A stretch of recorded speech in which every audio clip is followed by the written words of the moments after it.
With an AEW star's contract expiring and more, this is Wrestling Rambles. My name is John, and you're watching the Wrestling Report. Before we move on, make sure you subscribe to Wrestling Rambles with notifications on, and don't forget to like the video.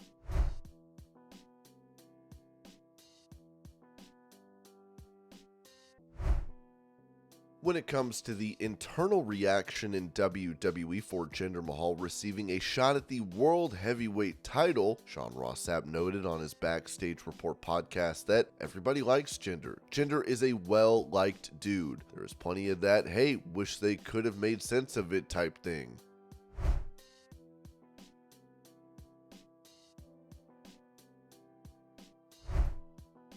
Speaking about toxic fans on social media, AEW Continental Champion Eddie Kingston said this on the ESPR podcast. Twitter's just not healthy, man. I usually ignore Twitter because everybody does the same low-hanging fruit jokes or whatever, and that's fine. I'm also the same guy that's like, if you don't like it, then don't watch. I don't care. I get paid the same. You know, watching does not affect me. I'm in the ring and doing my thing. Why does that affect you? To me, I go, something's wrong with your life. You need some help. I saw something that someone wrote something real nasty about Riho, one of the wrestlers in AEW. I was just like, oh, this is gross. It was someone who just decided to open up a Twitter that day just to say something nasty. They had like the little egg on it or whatever. I was like, this dude took time out of his day to make a profile page just to write this nasty stuff. I was like, I'm done. And I deleted the app and I was like, I'm over it. You know, to me, that was ugly and I didn't want to be associated with that ugliness. I understand it because when I was a fan, I was all about ECW and screw everybody else, but I never said I want a place to close. To me, when you sit there and say, I hope AEW closes or WWE closes or whatever, to me, you're a nasty human being because people are losing their jobs. This has nothing to do with tribalism or whatever. This is you being nasty and not understanding what life's about, and to me, that's wrong. I'm a Yankee fan, but I don't hope the Red Sox players get hurt or injured or whatever. I'm a fan of AEW. I'm gonna say everybody else sucks, even though it's not true. Just like people in WWE will say AEW sucks and theirs is the best, and that's it. You stick with your team, that's it. But I don't want no one to close because I actually got a couple of people who I consider friends over at WWE. I don't want them to lose their job. They got a wife and kids. I want them to feed their family. Those guys don't want me to lose a job. These fans don't get that. We're all pulling for each other. We want everybody to eat, but we want our people to eat first and eat more. That's it, but everybody else can eat.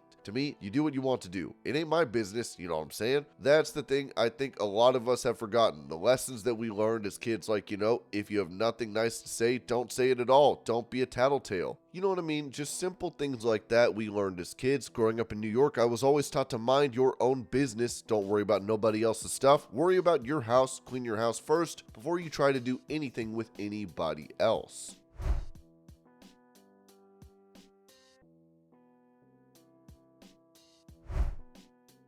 Asked if he'd be wrestling for TNA, as he will be premiering a new music video for TNA Hard to Kill, AJ Francis told Busted Open Radio. See, this is a thing that you'll have to tune in to find out. You know what I'm saying? We're going to keep kayfabe alive, but as of now, the plan is the music video on Saturday. It's really cool because it's at the Palms and DJ Woo Kid lives in Vegas, so it just made a lot of sense for us to set that up. But yeah, one thing about me, you know, if the money is right, I'll do whatever you need.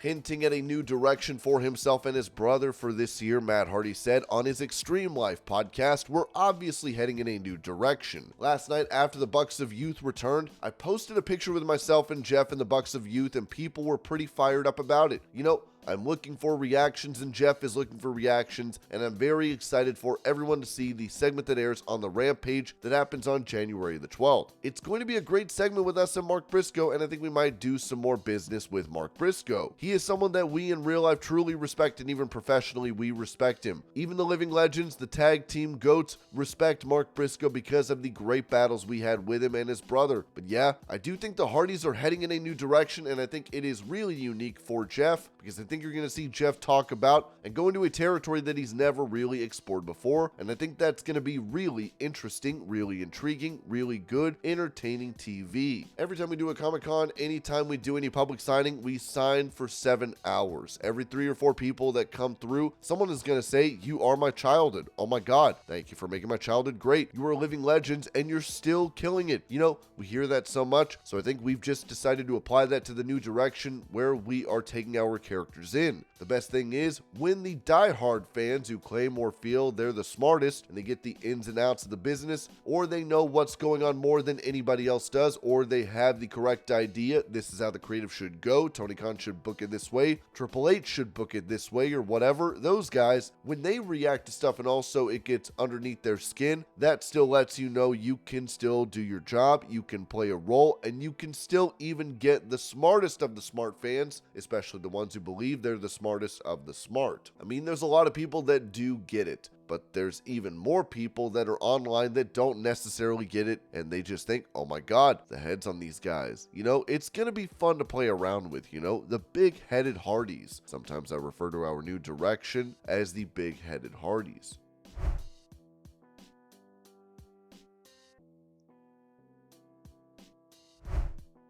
Revealing the latest information on a possible induction into the WWE Hall of Fame for Bray Wyatt, Sean Ross Sapp said during his Backstage Report podcast. I asked someone really close to him, and they said that they haven't been told that as of yet, but they would love it.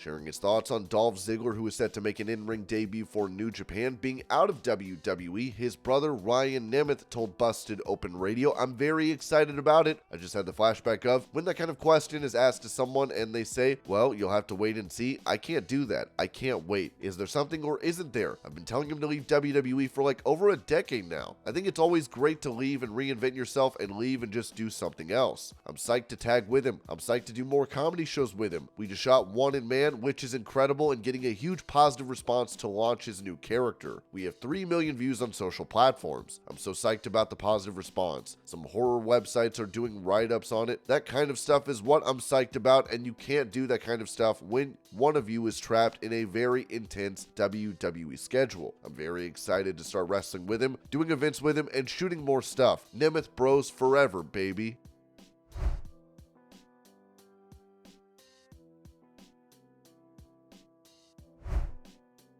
Recalling the concussion she suffered during her match at Impact 1000, Gail Kim said on Ring the Bell, "Basically, I hadn't wrestled for 5 years. Things happen. I feel like I'm around it so much that maybe I didn't get in enough practice. Maybe, I don't know. Things of freakish nature happen all the time. My leg got pulled, my body rotated, and it just happens. I don't think anybody knew until some video got released on social media the next day because I woke up to maybe 12 people sending me the video. I was definitely in autopilot mode at that point, for sure. We do have that. I don't know what was going on. I just knew I got the wind knocked out of me as far as I knew, and I just kept on going."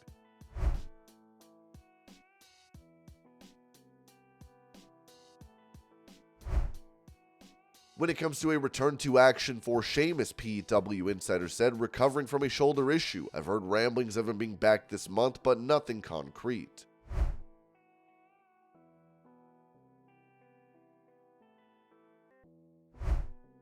With him previously touching on a story that involved Brock Lesnar potentially costing him a Royal Rumble win, Matt Riddle said this about it on Kurt Angle's podcast. "I wouldn't say if it wasn't for Brock Lesnar preventing him from winning the match, right? Listen, doesn't write the script. Anybody that's been in the back knows people can be very influential. I'm not going to say I was guaranteed to win because anybody that's wrestled in WWE knows nothing's guaranteed. I had a United States title that was supposed to keep, that I lost it. Me and Randy Orton were supposed to turn on each other. We didn't. A lot of things are told to you and don't happen, and other things happen. At one point, I was told it was the possibility that of an audible at the Rumble and that I was going to do a triangle to Brock. When Brock came in the back, and Brock is Brock, I have no hard feelings. He just did the job to Bobby Lashley. He goes, hey, you guys got to do business for me. I did this good business for Bobby, and we do good business for me. And we're like, all right, what are you going to do? And everybody was like, okay, that's what he did. We sat in and we did our jobs.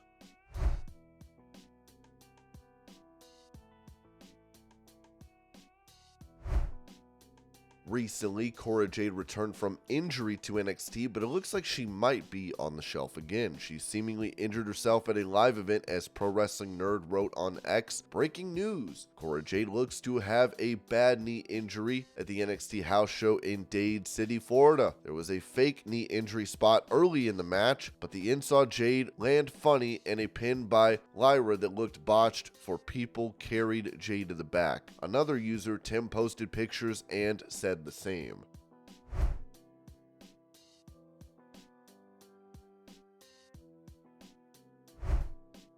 As Daniel Garcia noted that his AEW contract is running out during the World's End media scrum, Sean Ross Sapp gave an update on his status, saying on his Backstage Report podcast, "When I asked, I was told that they did not have a new contract for him."